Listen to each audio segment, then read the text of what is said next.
On the way back from Lewis's funeral, my mom told me to start packing. She waited until the day before we left to tell Edie. I'm not sure if she wanted to make it easier or harder.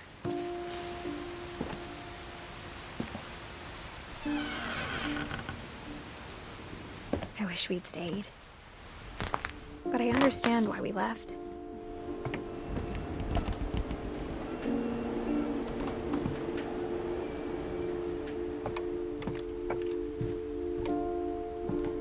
My mom ended up leaving everything behind.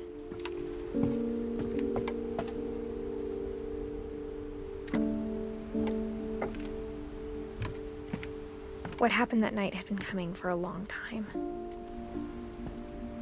Maybe it should have come sooner.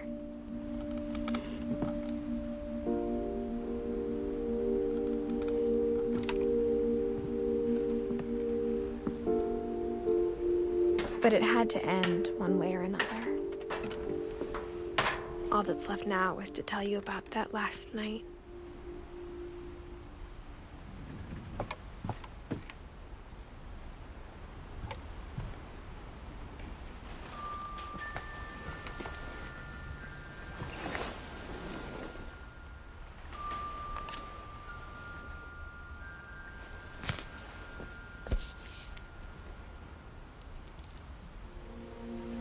That whole last day, Edie just watched us pack and didn't say a word.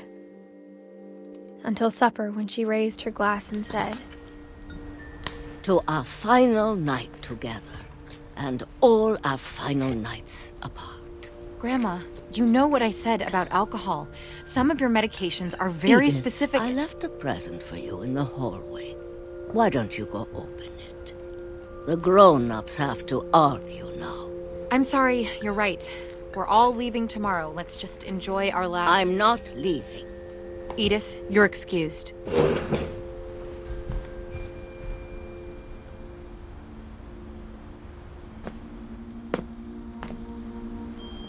the power had been shut off that morning, but Edie always had plenty of candles.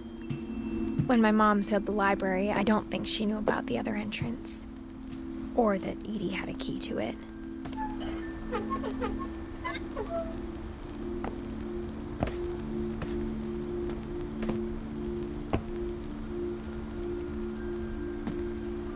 That thing you're afraid of isn't going to end when you leave the house.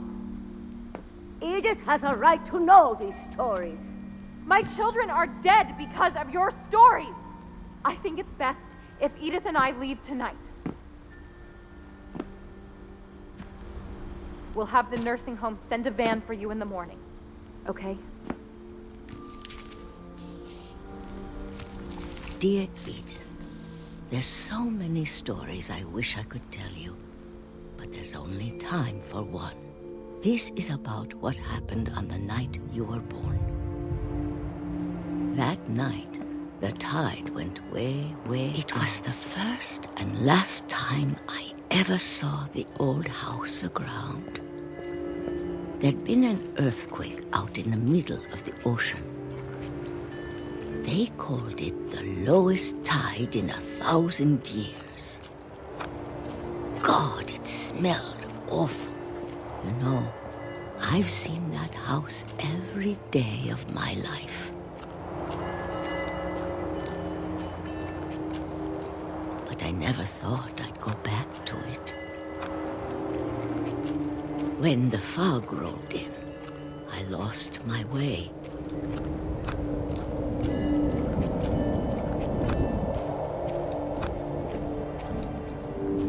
I got turned around.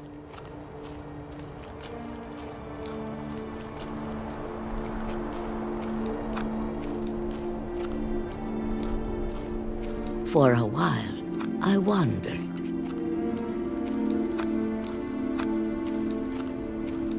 I started seeing things.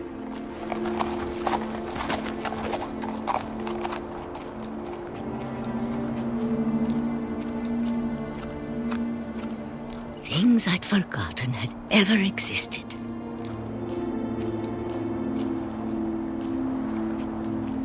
But when I saw them, they felt like old friends. That night, a lot of things came back to me. Or maybe I came back to them.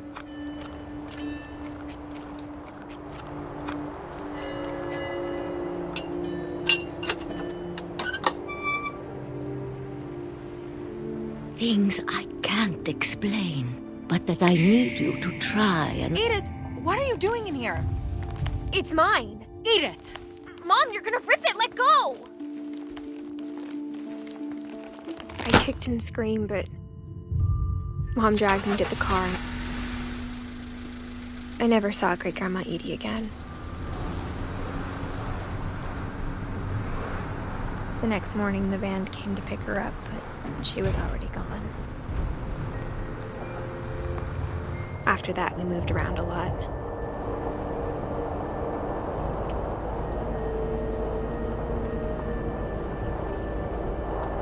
We both tried to make the best of it.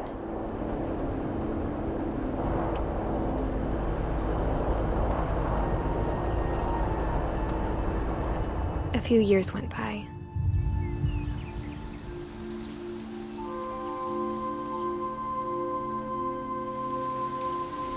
My mom didn't like to talk about it, but she started getting sick a lot. The rest happened pretty quickly. She got better for a while, and then she didn't. And then I was alone.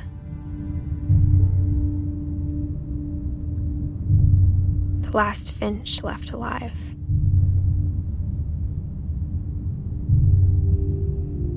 Until I found out about you. I'm still not sure what to tell you about all this.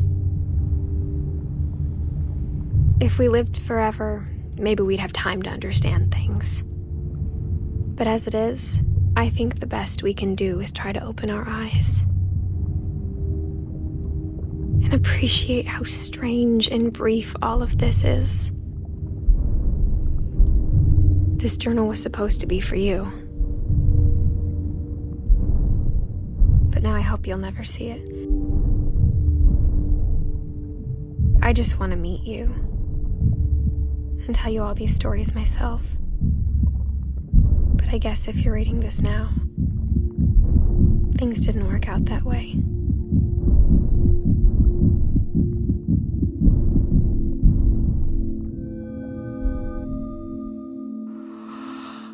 This is where your story begins. I'm sorry I won't be there to see it. It's a lot to ask, but I don't want you to be sad that I'm gone. I want you to be amazed that any of us ever had a chance to be here at all. Good luck.